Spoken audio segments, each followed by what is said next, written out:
बिस्मिल्लाहिर्रहमानिर्रहीम। अस्सलाम वालेकुम। मैं एडवोकेट अब्दुर्रहमान आपको अपने यूट्यूब चैनल में खुश आमदीद कहता हूँ। आज का जो टॉपिक हम डिस्कस करने जा रहे हैं वो औरत की विरासत के हवाले से है कि आया औरत अगर फोत हो जाए तो उसका खामद उसकी विरासत में कितना हिस्सेदार है। उसके वालिदैन अगर हयात हैं तो वो उसमें से हिस्सेदार हैं या नहीं हैं, अगर हैं तो कितने हिस्से के हकदार हैं।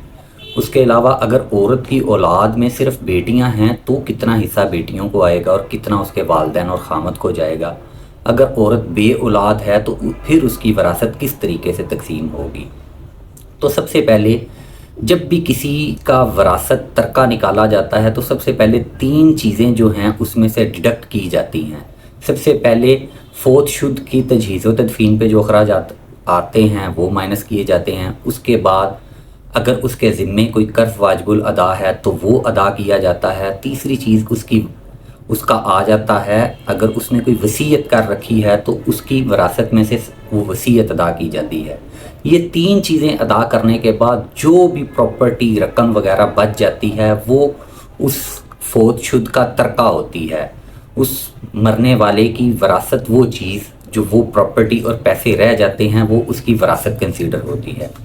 तो सबसे पहले हम डिस्कस करते हैं कि अगर एक औरत बे औलाद फोत हो जाती है तो उसकी विरासत किस तरीके से तकसीम होगी। तो अगर कोई औरत बे औलाद फोत हो जाती है तो छठा हिस्सा सबसे पहले उसके वालिदैन को दिया जाएगा।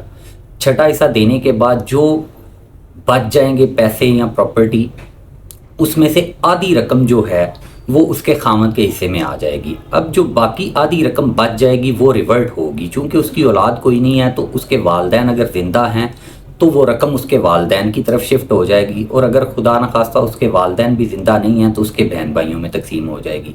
ये तो उस सूरत में था जब औरत बे औलाद फोत हो जाती है। और अगर औरत की औलाद है, अगर औरत की औलाद में सिर्फ एक बेटी है तो फिर उसकी विरासत इस तरीके से तकसीम होगी कि उसके मरने के बाद जो भी उसकी विरासत बच जाएगी तजहीज़ व तदफीन और वसीयत वगैरह अदा करने के बाद, तो उसमें से सबसे पहले तो छठा हिस्सा उसके वालिदैन को चला जाएगा। छठा हिस्सा देने के बाद जो बच जाएगी रकम, उसमें से चौथा हिस्सा जो है वो उसके खामद को चला जाएगा। अब चौथा हिस्सा अदा करने के बाद जो रकम बच जाएगी उसको आप दो हिस्सों में तकसीम कर लेंगे। एक हिस्सा उसकी बेटी को चला जाएगा और जो एक हिस्सा बकाया बच जाएगा वो उसके वालिदैन की तरफ शिफ्ट हो जाएगा। अगर वालिदैन हयात नहीं है तो उसकी फोत शुद्ध जो औरत है उसके बहन भाइयों में वो तकसीम हो जाएगा। दूसरी सूरत ये है कि औरत अगर फोत हो जाती है और उसकी औलाद में बेटा और बेटियां भी हैं तो फिर ये कैसे तकसीम होगी। अगर औरत की औलाद में बेटियां और बेटे हैं तो फिर विरासत इस तरीके से तकसीम होगी कि औरत के फोत होने के बाद छठा हिस्सा अगर उसके वालिदैन हयात हैं तो उनको चला जाएगा। उसके बाद जो विरासत बच जाएगी उसका चौथा हिस्सा जो है वो खामद को शिफ्ट हो जाएगा, और बाकी जो रकम बच जाएगी उसमें से अगर उसके दो बेटे और दो बेटियां हैं तो उनको इस तरीके से हिस्सा तकसीम होगा कि अगर दो बेटे और दो बेटियां हैं तो ये 6 हिस्सों में बाकी रकम को तकसीम कर लिया जाएगा। 4 हिस्से जो हैं वो बेटों को चले जाएंगे और 2 हिस्से जो हैं वो दोनों बेटियों को शिफ्ट हो जाएंगे। ये तो उस सूरत में था अगर उसकी औलाद में बेटे और बेटियां दोनों मौजूद हैं। अगर औरत की विरासत ओपन होती है उसकी वफ़ात के बाद और उसकी औलाद में सिर्फ एक बेटा है तो फिर विरासत इस तरीके से तकसीम होगी कि छठा हिस्सा वालिदैन को चला जाएगा, चौथा हिस्सा जो है वो उसके खामद को चला जाएगा, और बाकी जो भी रकम बचेगी, प्रॉपर्टी बचेगी, वो सारी उसके बेटे को मिल जाएगी।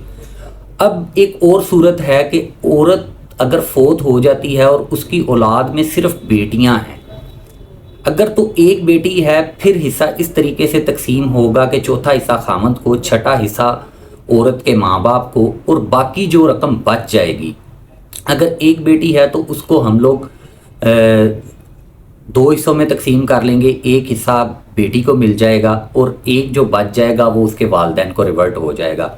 अगर उसकी औलाद में बेटियां एक से ज़्यादा हैं लेकिन बेटा नहीं है तो फिर विरासत इस तरीके से तकसीम होगी कि छठा हिस्सा वालिदैन को, चौथा हिस्सा खामद को, और बाकी जो रकम बच जाएगी उसको हम 3 हिस्सों में तकसीम करेंगे। 2 हिस्से जो हैं उस रकम के वो उसकी बेटियों में तकसीम हो जाएंगे और एक हिस्सा जो बच जाता है वो उसके वालिदैन को, अगर वालिदैन हयात नहीं है तो बहन भाइयों में तकसीम हो जाएगा। تو اگر عورت فوت ہو جاتی ہے تو اس کی وراثت میں بیٹے بیٹیاں سارے حصے دار ہیں، اس کا خامد بھی حصے دار ہے، اس کے والدین اگر حیات ہیں تو وہ بھی حصے دار ہیں، اگر والدین حیات نہیں ہیں تو اس کے بہن بھائی بھی اس کی وراثت میں پورے طریقے سے حصے دار ہیں۔